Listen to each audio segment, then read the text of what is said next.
నమస్తే. హలో అండి అందరికీ. నేను మీ జాహ్నవి. మనిషి అన్నాక ఒక్కొక్క మనిషికి ఒక్కొక్క రకమైన సమస్యలు ఎన్నెన్నో ఉంటూ ఉంటాయి. కానీ ప్రతి సమస్యకి ఆధ్యాత్మికంగా ఖచ్చితమైన పరిష్కారం ఉంటుంది. మరి అలాంటి పరిష్కార మార్గాలు మనకు అందించడం కోసం మనతో ఉన్నారు ప్రముఖ ఆధ్యాత్మికవేత్త తనుష్క గారు. మాట్లాడేద్దాం. నమస్తే అమ్మా. నమస్తే అండి. అమ్మా, నేను మిమ్మల్ని ముందుగా ఒక ప్రశ్న అడగాలనుకుంటున్నాను.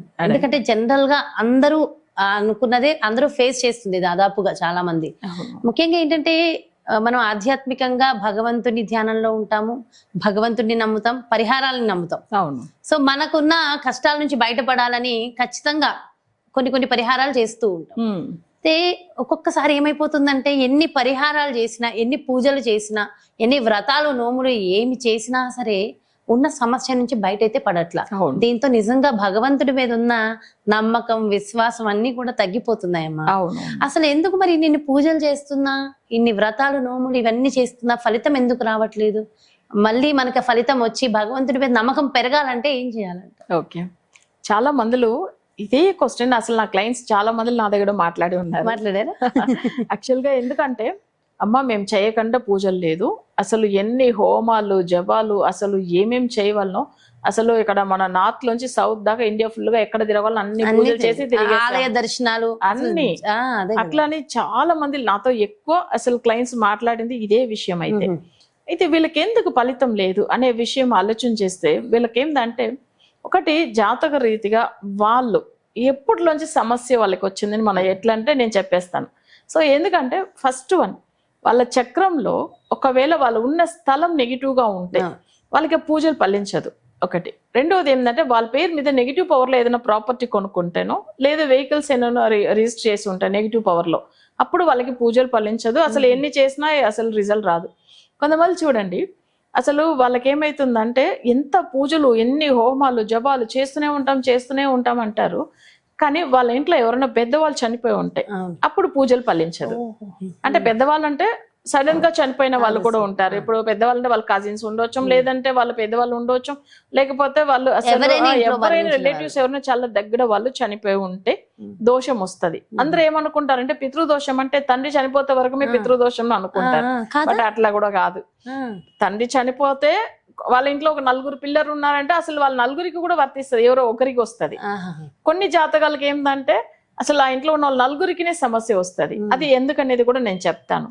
యాక్చువల్ గా ఒక తండ్రి చనిపోయారు అనుకోండి, వాళ్ళకి నలుగురు పిల్లలు, వాళ్ళు చనిపోయిన పవర్ వచ్చి వాళ్ళ కుటుంబంలో నెగిటివ్ పవర్ అంటే 8 4 power total number, date month year అన్ని కలిపితే, సో ఈ 2 నెంబర్లో ఉన్న పవర్ రోజు ఆ రోజు చనిపోయి ఉంటే వాళ్ళ ఇంట్లో ఉన్న వాళ్ళందరికీ సమస్య వస్తుంది.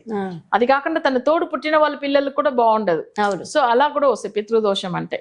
సరే, ఇంకా మనం చూడాల్సింది ఏంటంటే, ఒక క్లయింట్ ఇలానే మాట్లాడారు, మేడం మీరు చెప్పింది నేను నమ్ముతాను, కానీ ఏంటంటే మా బాబాయ్ చనిపోయారు, మా బాబాయ్కి మాకు సంబంధం ఏంది, వాళ్ళ పిల్లలు కూడా అంటే నేను చెప్పిన వాళ్ళ పిల్లలు కూడా సమస్యలు ఉన్నారు, మీకు కూడా పెళ్లి కాలేదు, మీరు కూడా సమస్యలు ఉన్నారని చెప్పాను. కరెక్టే మేడం మీరు చెప్పింది అన్నారు. ఎందుకంటే ఒక విషయము, వాళ్ళ బాబాయ్ చనిపోయినా కూడా వీళ్ళకి సంబంధం ఉంటుంది, బట్ అది నెగిటివ్ పవర్ 8 పవర్ రోజు చనిపోయారు. సో అట్లా ఉన్నప్పుడు వాళ్ళకి పూజలు ఫలించలేదు. ఆమె చేయకుండా పూజలు లేదు, అన్ని చేసింది, వాళ్ళ పెళ్లి గురించి అసలు డిలే అవుతుంది ఎందుకని అర్థం కాకుండా, జాతకాలు బాగానే ఉంది, దశ మంచిగా ఉంది, బట్ ఎందుకు కావాలంటే ఈ నెగిటివ్ అనే పితృదోషం వల్ల. సరే, ఇప్పుడు ఇంకా కొంతమందికి ఏంటంటే పూజలు ఎందుకు ఫలితం రాలేదు అంటే, అసలు వాళ్ళ ఇంట్లో బ్లాక్ మ్యాజిక్ జరిగి ఉంటే ఈ పూజని చెయ్యనివ్వదు. సో అప్పుడు ఏమైతుందంటే దేవుడు శక్తి అక్కడ లేకుండా అయిపోతుంది, ఆ నెగిటివ్ ఎఫెక్ట్ చాలా ఉంటుంది అక్కడ ఆ ఇంట్లో. అప్పుడు ఏం చేస్తారంటే వాళ్ళు ఎంత పూజలు చేసి దేవుడికి మొక్కినా వాళ్ళకి అసలు ఆ ఫలితమే రాకుండా చాలా బాధపడుతూ ఉంటారు. ఒకవేళ పూజలు చేస్తున్నప్పుడే ఏదో చాలా డిస్టర్బెన్స్ ఉంటుంది, ఒకవేళ పూజ చేయాలన్నా కూడా భయపడుతూ ఉంటారు, ఎందుకంటే అప్పుడు హెల్త్ బాగాలేకుండా అయిపోతుంది. సో ఏదైనా పూజ మొదలు పెడతామంటే ఎవరికైనా బాగాలేదమ్మా చాలా భయపడుతున్నాం అందుకే పూజ చేయడానికి అట్లని. సో ఇవంతా ఏంటంటే వాళ్ళ ఇంట్లో ఎవరైనా బ్లాక్ మ్యాజిక్ చేసి ఉంటే అప్పుడు పూజలు చేయనివ్వదు. సరే, ఇప్పుడు పూజలు అనేటప్పుడు ఎప్పుడప్పుడు వాళ్ళకి ప్రాబ్లమ్స్ ఇస్తుందంటే, ఒకటి నెగిటివ్ పవర్ ఉన్న స్థలంలో ఉంటానో, లేదు వాళ్ళ నెగిటివ్ పవర్ ఉన్న దాంట్లో ఏదైనా ప్రాపర్టీ కొని ఉంటానో, లేకపోతే వాళ్ళ జాతక పరంగా ఇట్లా బ్లాక్ మ్యాజిక్ ఏమన్నా జరిగి ఉంటానో, లేకపోతే ఎవరన్నా వాళ్ళకి అంటే పితృ దోషాల వల్లనో పూజలు అనేది ఫలితం ఉండదు. సో దానివల్ల ఏమైతుందంటే దేవుడికి వాళ్ళు చెప్తారు, మా వాళ్ళు చనిపోయారు, నేను పితృదోషం గురించి చాలా పూజలు చేసేసామండి, కానీ పితృదోషం వెళ్ళిపోవాలి కదంటే వాళ్ళకి కొన్ని జాతకాలకు అంత తొందరగా వెళ్ళదు. సరే అది ఎందుకు వెళ్ళదు అంటే వాళ్ళ చక్రం ప్రకారం ఏది నెగిటివ్ పవర్ చూసి దానికి తగినట్టుగా పితృదోషం సంబంధించిన పూజ చేస్తున్నప్పుడు వెళ్ళిపోతుంది. నేను టైమింగ్ కూడా ఇస్తాను. మన దగ్గర చూపించుకున్న వాళ్ళకి ఆ పితృదోషం తొలగింది మీకే తెలుస్తుంది, బట్ నేను టైమింగ్ ఇస్తాను, ఆ టైం ప్రకారం వెళ్ళిపోతుంది. అసలు అంత పవర్ఫుల్ రెమెడీ ఉంటుంది. అంటే పర్ఫెక్ట్ టైం కూడా చెప్పేస్తాం. సో ఏంటంటే మనం ఇచ్చే పూజలు అసలు ఎవరి వల్ల వాళ్ళకి పితృదోషం వచ్చింది, నిజంగానే వాళ్ళకి ఉందా లేదని కూడా కనిపెట్టాలి. అసలు మనకి ఎందుకు పూజ ఫలించట్లేదు నేను చెప్పేస్తాను. అసలు ఇప్పుడు మనం వచ్చి వాళ్ళ యుఎస్ లో ఏమైందంటే ఒక ప్రాపర్టీ కొన్నప్పుడు క్లయింట్ మన చూపించుకున్నారు. వాళ్ళకి ఏమైందంటే అసలు అది కొన్న అప్పట్లోంచిదా అస్సలు వాళ్ళకి సెట్ అవ్వలేదు. అది ఏమైందంటే నెగిటివ్ పవర్ లో కొనుక్కున్నారు. ఆయనకు ఆ రోజులోంచి ఇప్పుడు దాకా వాళ్ళకి అసలు లైఫ్ లో ఫుల్ వాళ్ళ బిజినెస్ లో చాలా లాస్ చేసుకున్నారు. అసలు హెల్త్ బాగాలేదు, గొడవలై భార్య కూడా వెళ్ళిపోయింది. సో ఇట్లా అన్ని సమస్యలుగానే ఉంటుంది. నెగిటివ్ పవర్ ఉన్నప్పుడు వాళ్ళు అట్లా ఉంటది. సో ఇవంతా మనం కనిపెట్టి అసలు ఎందుకు వల్ల వాళ్ళకి పూజలు ఫలితం కాలేదు, అసలు వాళ్ళు ఎంత చేసినా ఎందుకు ఇంత సెట్ అవ్వట్లేదు. ఎందుకంటే జ్యోతిష్యంని కొంతమంది నమ్మరు, కానీ జ్యోతిష్యం అనేది నమ్మినా నమ్మకపోయినా వాళ్ళకి ఉన్న సమస్యలు, వాళ్ళు ఎంత టాలెంట్ గా ఒక ప్లాన్ చేసి బిజినెస్ చేస్తారు, కానీ ఎందుకు లాస్ అవుతుంది? ఓకే, అప్పుడు జాతక రీతిగా అక్కడికి వాళ్ళకి వర్తిస్తుంది కదా. జాతకాలు కొంతమంది నమ్మకం ఉండదు, కానీ దాని తర్వాత ఆ సమస్యలు ఎదుర్కొన్న తర్వాత నమ్ముతారు కదా. సో అప్పుడు మీరు చెప్పినట్టుగా ఏమైతుందంటే పూజలు ఎందుకు ఫలితం కాలేదు అంటే ఈ నెగిటివ్ ఎఫెక్ట్ ఉన్నప్పుడు ఫలితం రాదు.